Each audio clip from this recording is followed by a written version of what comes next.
안녕하십니까. 법알목 가이드의 박남주입니다.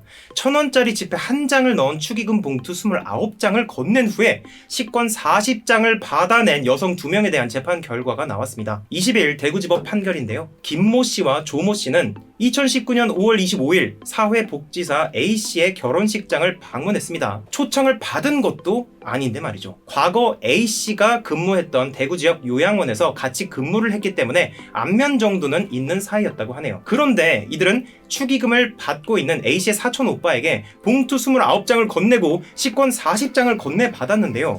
이 봉투 29장에는 각각 1,000원씩만 들어있었다고 합니다. 이것을 현장에서 확인한 A씨 측 친인척들이 현장에서 김씨와 조씨를 붙잡았고 이들을 경찰에 고소했다고 합니다. 이들이 왜 이랬다고 합니까? 신 변호사님? 이들이 1심 재판부에서 밝힌 이유는 복수 때문이었는데요. A씨가 요양원의 비위 사실을 국민건강보험공단에 신고를 했다. 이렇게 생각을 하고 그에 대해서 복수를 하기 위해서 이런 짓을 저질렀다고 밝혔습니다. 그런데 이제 항소심에 올라가서는 또 다른 얘기를 하는데 그냥 단지 축하해주러 간 것일 뿐이다. 이런 식으로 말을 바꿨다고 하죠. 저도 이제 결혼을 해본 입장에서 축의금을 받아본 입장에서 굉장히 열받거든요. 이들한테 적용되는 혐의가 도대체 무엇이죠? 보니까 사기 혐의로 고소가 됐다고 합니다. 실제 처벌도 사기 혐의로 각각 벌금 200만 원과 100만 원이 선고가 됐어요. 1심 판결문에 보면 유리한 양형 요소로 자백을 했다는 거, 그리고 이제 범죄 전력이 없다라는 거, 식권이 반환이 됐다라는 것도 피해 회복이라고 보는 거죠. 식권 반환이 피해 회복이라는 게 좀 웃기긴 하지만 어쨌든 이런 세 가지가 유리한 양형 요소로 작용을 했지만 불리한 양형 요소도 있었습니다. 일단 용서를 받지 못했다라는 게 불리한 주요 양형 요소로 작용을 했고요. 그 다음에 이제 아까 식권 40매를 반환한 게 유리한 양형 요소로 작용을 했다고 했는데 네. 이 반환의 이유가 발각돼서 어쩔 수 없이 반환한 거기 때문에 네, 어쩔 수 없이. 이거를 유리한 양형 요소로 삼을 이유가 뭐가 있냐? 그래서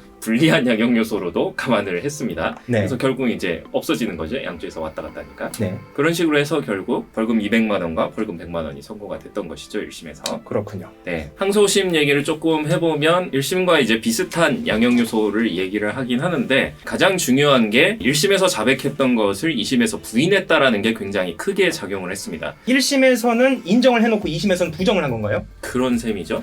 그러면 판사님이 굉장히 열받아하지 않으세요? 그럴 수 있죠. 충분히. 네.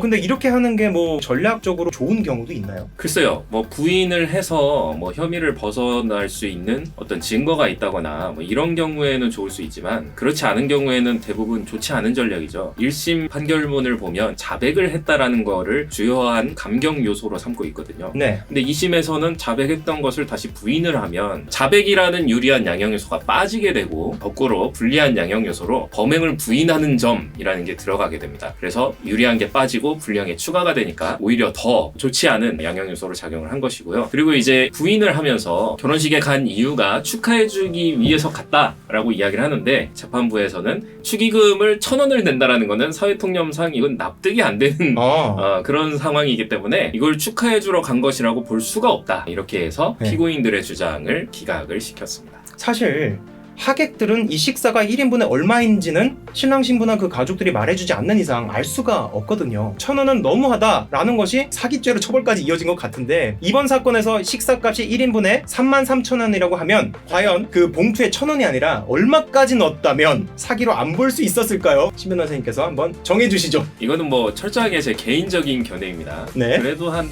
10,000원은 해야 10,000원은 해야 이게 사기가 아니나라고 볼 수 있지 않을까.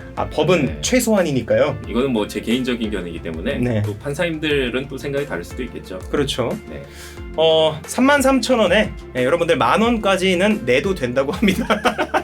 자, 10,000원 내고 사기죄로 고소당하신 분들은 저한테 오시면 무료로 소송해드릴게요.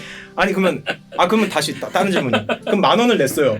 그러면 식권 몇 장까지 받을 수 있어요? 3장. 10,000원에 식권 3장? 3장. 야. 오케이, 3장.